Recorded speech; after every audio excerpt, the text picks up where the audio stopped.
Hello everyone, so my name is Vivialen Borcelo.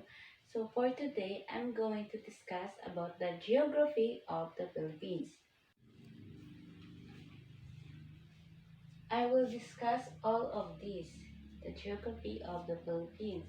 So first is the physical geography, then geology, topography, Luzon, Batanes and Babuyan Islands, Western Luzon, Cagayan Valley, Caldereras and Caraballos, Sierra Madre Mountains, Central Luzon, Central Luzon Plains, Manila Catagalugan Plains, Bundok Peninsula, Bicol Peninsula, Mindoro Island, Mindoro Coastal Plains, and many more.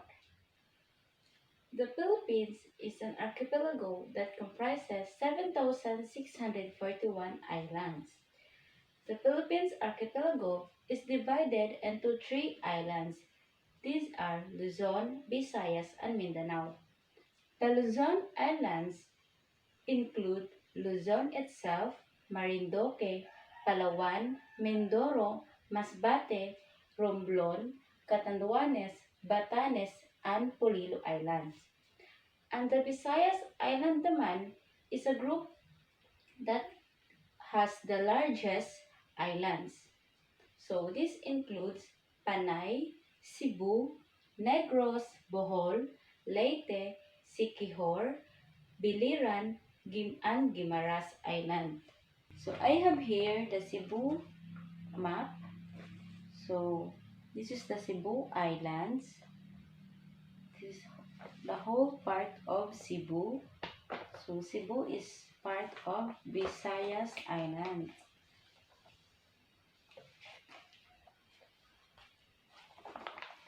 And this is Cebu.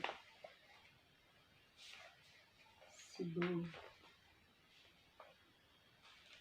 And the last island is the Mindanao Islands.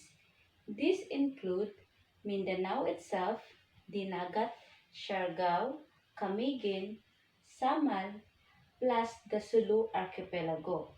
It composed also of Basilan and Tawi-Tawi. So that's the three islands in the Philippines archipelago. Okay? So next, we will discuss about the physical geography. Okay? So physical geography, the geography of the Philippines. In the physical geography, our continent is Asia, and the region is the Southeast Asia region with a total land area of 300,000 square meter. And our land is 99.38%, water 0.62%, coastline 36,239 kilometers, and the highest point is the Mount Apo. And our lowest point is the Galatia Deep. The longest river is in Cagayan River. The largest lake is the Laguna de Bay. And our exclusive economic zone is 2,263,816 square kilometers. The physical geography or the Philippine archipelago lies in Southeast Asia. So now let's proceed to geology.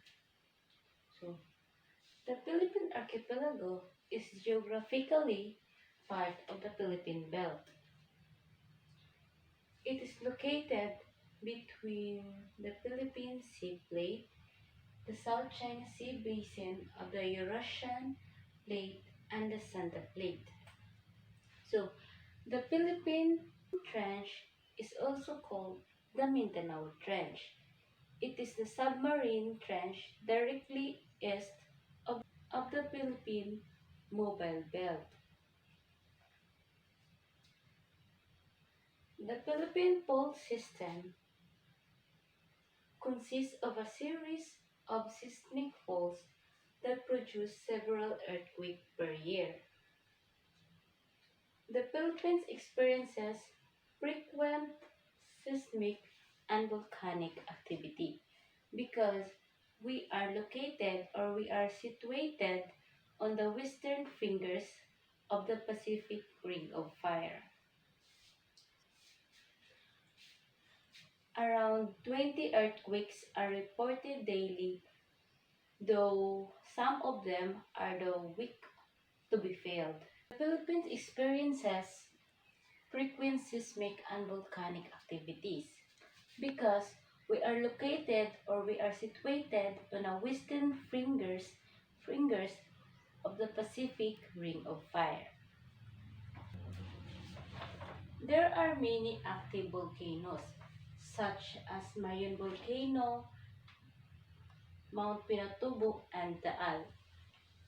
So, the eruption of Mount Pinatubo in June 15, 1991 produced the second largest eruption of the 20th century.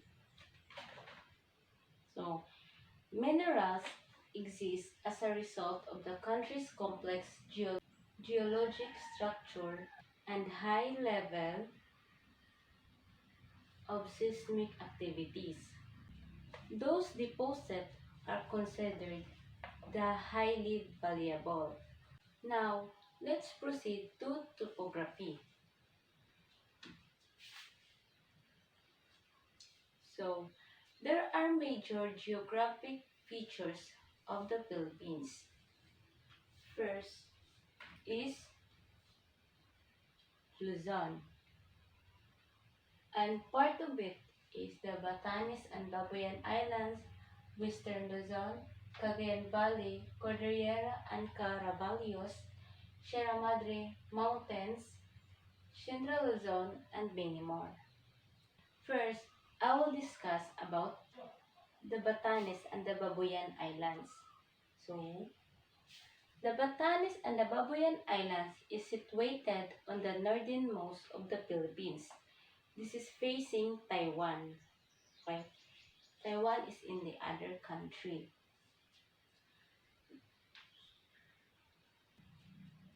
Now, let's proceed to Western Luzon. This region stretches from Mayraira Point in Pagudpud, Ilocos Norte, in the north of Cochinos Point in Marabelas, Bataan. Next is Cagayan Valley. Cagayan Valley are also named as the administrative region. In Cagayan Valley, flowing in a northward direction before emptying its waters in a Luzon Strait. Now let's proceed to Caldereras and Caraballos. So, Caldereras and Caraballos, first is Calderera. Calderera consists of 2 or 3 mountain ranges that are found in a northwestern central Luzon. And Caraballos means, or Caraballos, also called as Caraballo de Valer. This is the start where the Sierra Madre and the Cordilleras meet. Next is Sierra Madre Mountains. Sierra Madre Mountains is the longest mountains in the Philippines. 80% of mountain range is tropical rainforest, and also Sierra Madre Mountains is which the diminishing from rampant illegal logging activity. Next is the Central Luzon Plains. Central Luzon Plains are also called as the rice bowl of the Philippines. It is because the place produces most of our natural rice supply. It composes also the provinces of Bulacan, Nueva Ecija, and many more. Next, we will discuss about the Manila-Catalogan Plains. Manila-Catalogan Plains lies the largest inland freshwater lake or the Laguna de Bay. To the east of the lake is a plain that stretches westward to Manila Bay. To the southwest of Laguna de Bay is the nation's third largest lake, the Taal. Bordered to north is Tagaytay Range. Next is Bundok Peninsula. In Bundok Peninsula, it's located in the southeastern of Quezon Province. Next is the Bicol Peninsula. Bicol Peninsula is located in the southeast of Laguna de Bay. It's connected also to mainland Luzon by the Isthmus of Tayabas. And Bicol Peninsula also has an irregular coastline that features large bays and gulfs. Now, let's proceed to other part of Luzon, the Mindoro Island. The Mindoro Island has two classifications, the Mindoro Coastline Plains and Mindoro Highlines. Now, let's discuss first the Mindoro Coastal Plains. So, Mindoro Coastal Plains are characterized by rice and cornfields, rivers, beaches, and extensive open space areas. And second part of Mindoro is the Mindoro Highlines. Mindoro Highlines begins with Mount Halcon and further divided into three, the northwest, east, and in the west.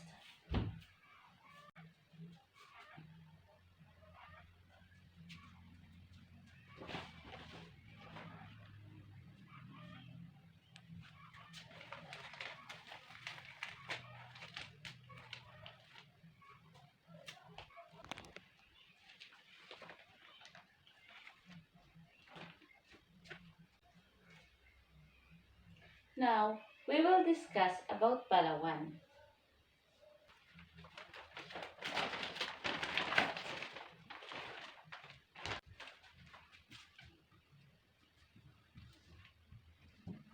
So, Palawan is the last part of Luzon in our topic. So, Palawan, or also called as Kalayaan Island, or Kalayaan means freedom. In Palawan also, there is what we call the Spratly Island. So, sometimes Spratly Islands also is in the news. Now, we will discuss other archipelago, the Visayas Archipelago.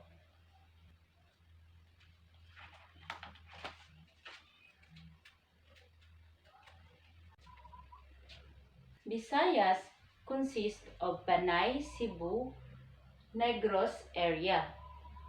So, Panay is the third largest island in the Philippines. And in Negros, it is the home of Canlaon volcano. So, in Negros, you can see the Canlaon volcano. And also, Cebu is the 126th largest island in the world. Next, we will discuss the last archipelago, the Mindanao.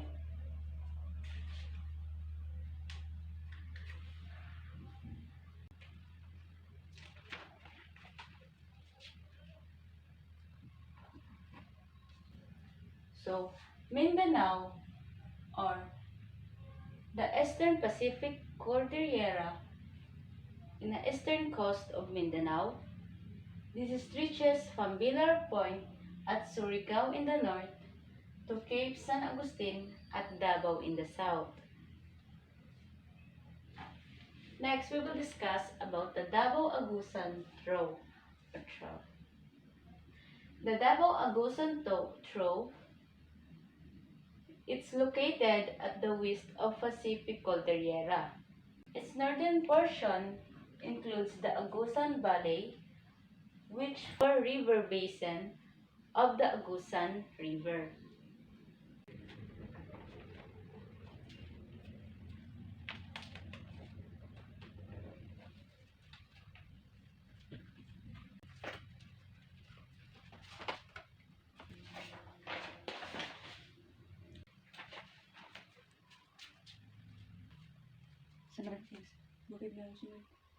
Cotabato.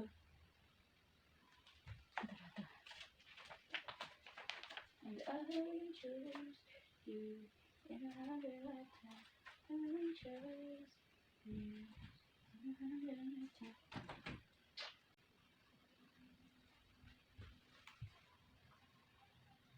Next, we will discuss the Central Mindanao Highlines, or it is also called as the Central Calderera. It's a complex series of mountains in Davao-Agusan Trough. Okay, so next we will discuss about the Bukidnon-Lanao Plateau. So, Bukidnon-Lanao Plateau is extensive highland region which includes the Katanglad and Kalatugan Mountain ranges in north-central portion of Mindanao. Next, we will discuss the Cotabato Basin. Cotabato Basin lies a large depression which forms the lower level basin of the country's second largest river at the south of Bukidnon Land Plateau.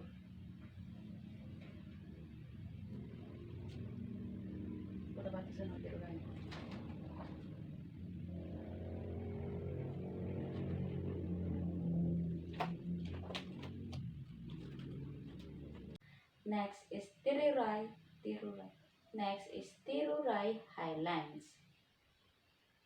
It's situated south and west of the Cotabato Basin. High mountain range which block off basin from the northern coastline.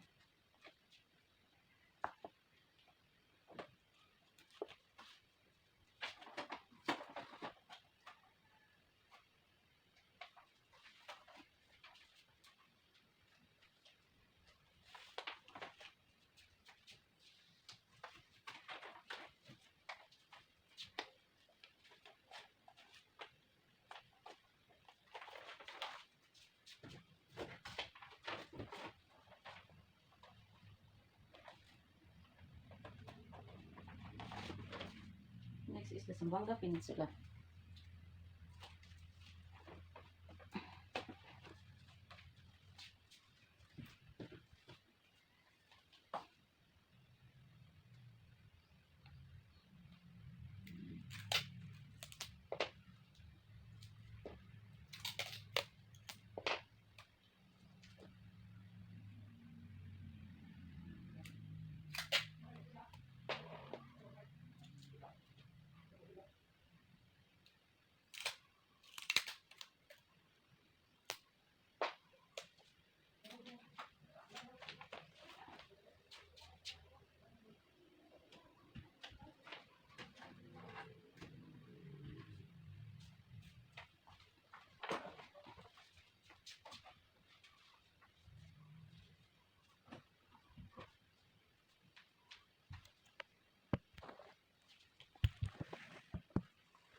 Next, we will discuss the Zamboanga Peninsula.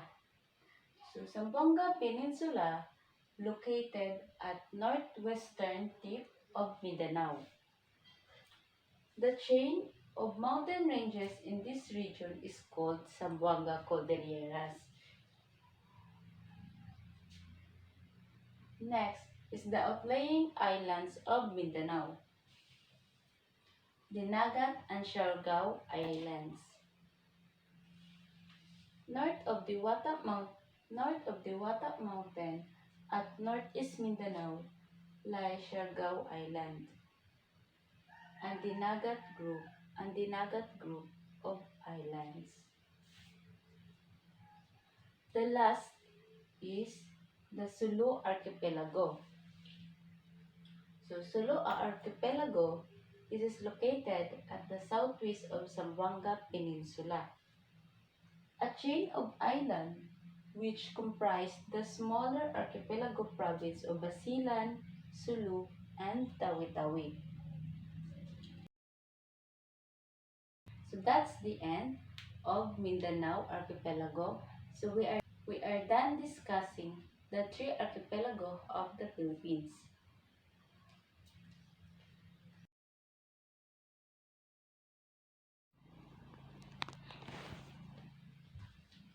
Now, let's discuss the administrative geography of the Philippines. So, the Philippines with a hierarchy of with a local government unit has 81 provinces and 38 independent cities. So our region also, we have 17 regions here in the Philippines and 81 provinces.